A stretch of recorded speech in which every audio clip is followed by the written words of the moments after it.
नमस्कार। जय गौ माता। आज का ब्लॉग मेरे दिल के बहुत करीब है। हम अक्सर शांति की तलाश में बाहर जाते हैं, बड़े बड़े मंदिरों में जाते हैं, लेकिन क्या आप जानते हैं कि हमारी गौ माता हमें घर बैठे ही कितनी सकारात्मक ऊर्जा दे सकती है। आज मैं आपको दिखाऊंगी कि कैसे मैं अपने हाथों से गौ माता के गोबर से छोटे छोटे उपले बनाती हूँ और फिर उनसे घर में छोटा सा पर बेहद शक्तिशाली हवन करती हूँ।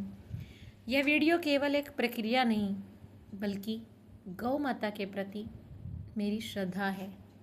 अच्छा, ये जो आप देख रहे हैं इसे शास्त्रों में गोमय कहा गया है। कहा जाता है कि गोमय वस्ते लक्ष्मी, अर्थात गोबर में साक्षात लक्ष्मी जी का वास होता है।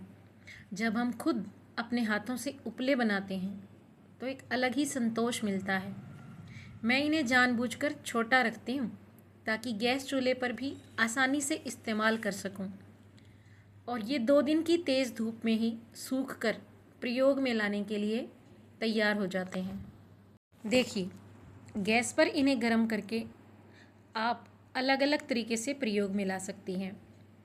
आप सीधे तौर पर इन्हें किसी बर्तन में रखकर घी से और किसी भी सामग्री से, चाहे आप गूगल का प्रयोग कर सकती हैं या फिर नमक राई का प्रयोग कर सकती हैं या फिर अलग से हविष्य बनाकर भी प्रयोग ला सकती हैं। इन्हें तब तक आंच दिखाएं जब तक कि ये अंगारे की तरह दहक ना जाएं।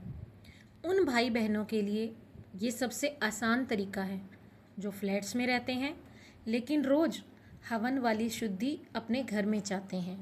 बहुत से लोग पूछते हैं कि गौ माता को ही इतनी प्राथमिकता क्यों? असल में गौ माता कोई साधारण पशु नहीं बल्कि पृथ्वी पर चलता फिरता तीर्थ है। इसके पीछे एक बहुत ही दिव्य इतिहास है।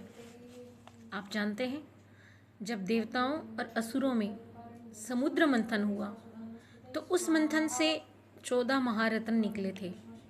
उन्हीं 14 रत्नों में से एक साक्षात दिव्य रत्न थी माता सुरभि, जिन्हें हम कामधेनु भी कहते हैं। ऋषियों और देवताओं ने उनकी दिव्य ऊर्जा को पहचाना, उन्हें यज्ञ व संसार के पालन पोषण के लिए स्वीकार किया।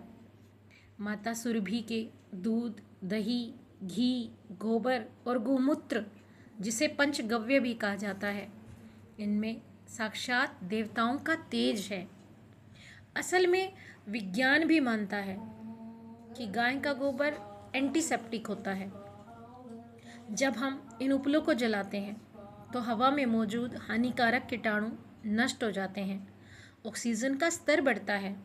जो घर गौ सेवा और उनके पंचगव्य से जुड़ा होता है वहाँ कभी दरिद्रता और मानसिक तनाव नहीं टिकता।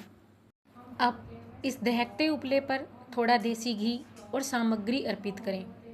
मैं इस पवित्र उपले से हर रोज़ सूक्ष्म हवन करती हूँ। अपने देवी देवताओं को हविष्य से आहुति लगाते हूँ।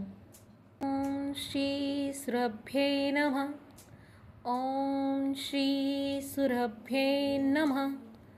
ओम श्री सुरभ्ये नमः। गौ माता का ही एक अत्यंत दिव्य नाम है सुरभि।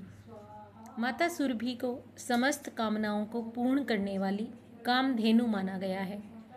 इसलिए मैं इस पवित्र अग्नि में ओम श्री सुरभ्ये नमः मंत्र की भी आहुति लगाती हूँ। इस मंत्र के उच्चारण मात्र से घर की शुद्धि होती है और पितृदोष से भी मुक्ति मिलती है। जब आप इस मंत्र से आहुति देते हैं तो आप सीधे उस दिव्य शक्ति को पुकारते हैं जो करुणा और पोषण की प्रतीक है। समुद्र मंथन से प्रकट हुई उस आदि शक्ति को प्रणाम करते हैं।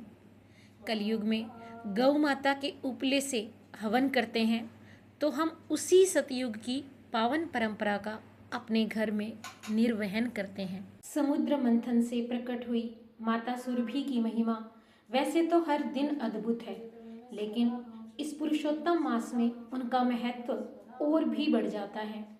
ऐसा माना जाता है कि इस महीने में जो व्यक्ति गौ माता की सेवा करता है उन पर भगवान पुरुषोत्तम श्री कृष्ण की कृपा भी सदैव बनी रहती है। कलयुग के इस दौर में फ्लैट्स या छोटे घरों में रहते हुए भी पुरुषोत्तम मास का पूरा पुण्य कमाने का इससे सरल और प्रामाणिक तरीका और कोई हो नहीं सकता।